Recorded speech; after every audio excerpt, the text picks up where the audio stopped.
Hi friends, welcome to my YouTube channel ಅರೇಖಾ ಮದೇನ್. ಇವತ್ತಿನ ವಿಷಯ, ನಾವು ವಾಸ ಮಾಡೋ ಮನೆಯಲ್ಲಿ ಎಷ್ಟು ಬಾಗಿಲಿರಬೇಕು ಅದರ ಪ್ರಾಮುಖ್ಯತೆ ಏನಂತ ತಿಳಿಸ್ಕೊಡ್ತೀನಿ.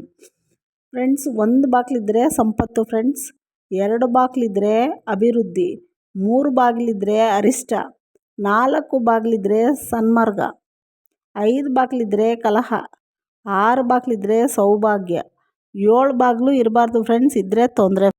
ಫ್ರೆಂಡ್ಸ್, ಈ ವಿಡಿಯೋ ಇಷ್ಟವಾದಲ್ಲಿ ಲೈಕ್ ಮಾಡಿ, ಶೇರ್ ಮಾಡಿ, ಕಮೆಂಟ್ ಮಾಡಿ ಮತ್ತು ಸಬ್ಸ್ಕ್ರೈಬ್ ಮಾಡ್ಕೊಳ್ಳಿ ಫ್ರೆಂಡ್ಸ್, ಮಿಸ್ ಮಾಡಬೇಡಿ.